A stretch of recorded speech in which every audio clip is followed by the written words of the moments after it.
Hi అండి, welcome to our channel. ఈరోజు ఎంతో టేస్టీ చికెన్ పకోడీ రెసిపీ అయితే చేయబోతున్నాను. ఈ చికెన్ పకోడీ అయితే మనం బయట కొనుక్కునే అవసరం లేకుండా ఇంట్లోనే ఈజీగా సింపుల్గా ప్రిపేర్ చేసుకోవచ్చు. ఇక్కడ నేను చూపించిన విధంగా మీరు కనుక చేశారంటే కొత్త వాళ్ళైనా సరే చాలా టేస్టీ చికెన్ పకోడీ అయితే తయారు చేసేయగలరు. ఇంకా ఆలస్యం చేయకుండా వీడియో అయితే స్టార్ట్ చేసేద్దాము. ఇక్కడ నేనైతే 1/2 kg బోన్లెస్ చికెన్ అయితే తీసుకున్నాను. ఈ చికెన్ ని నీట్ గా వాష్ చేసిన తర్వాత చిన్న ముక్కలుగా అయితే కట్ చేసుకోవాలి. మీకు కావాలంటే బోన్స్ తో కలిపి కూడా పకోడీ చేసుకోవచ్చు. ఇప్పుడు ఇందులో టేస్ట్ కి తగినంత సాల్ట్, 1/2 చెక్క నిమ్మరసం, అలానే టేస్ట్ కి తగినంత కారం వేసుకొని ఈ చికెన్ అయితే మొత్తం కలుపుకోవాలి.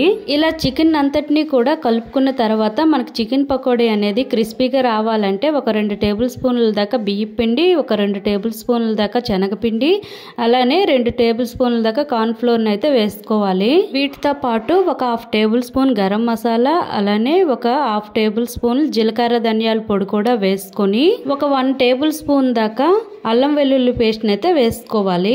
ఇప్పుడు ఇందులో 2 రెమ్మల దాకా కరివేపాకుని అయితే వేసుకోవాలి. వీలైతే కొత్తిమీర, పుదీనా ఉంటే వేసుకోండి. ఇవన్నీ వేసుకున్న తర్వాత ఈ చికెన్ అయితే ఈ ఐటమ్స్ అన్ని పట్టేటట్లు బాగా కలుపుకోవాలి. మనకి ఇంకా పొడిగా వచ్చిందంటే ఇందులో కొంచెం ఆయిల్ అయితే యాడ్ చేసుకొని కలుపుకోవచ్చు. నాకైతే ఆయిల్ ఏం అవసరం లేదు, నేనైతే ఇలానే మొత్తం కలుపుకుంటున్నాను.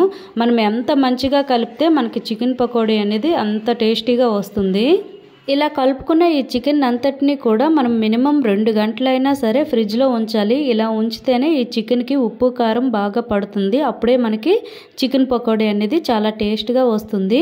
ఇక్కడ 2 అవర్స్ తర్వాత చూసినట్లయితే మనకు చికెన్ అనేది ఈ విధంగా మారింది కదా. ఇప్పుడు స్టవ్ పైన ఒక ప్యాన్ పెట్టి అందులో తగినంత ఆయిల్ అయితే వేసుకుందాము. ఈ ఆయిల్ హీట్ ఎక్కిన తర్వాత స్టవ్ని అయితే మీడియం ఫ్లేమ్లో ఉంచి కొద్దిగా ఈ చికెన్ ముక్కలను అయితే వేయించుకోవాలి. స్టవ్ని మనం హై ఫ్లేమ్లో ఉంచాము అంటే బయట మనకి చికెన్ ముక్క అనేది కలర్ మారిపోయి లోపల ఉడకకుండా అయిపోతుంది. అందుకని మీడియం ఫ్లేమ్లో మాత్రమే వేయించాలి.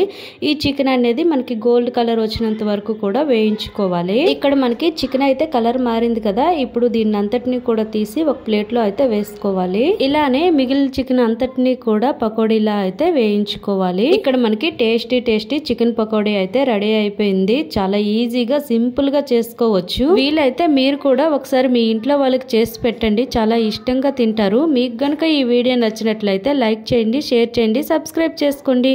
మరికొన్ని వీడియోలతో మళ్ళీ కలుద్దాం. Thank you for watching.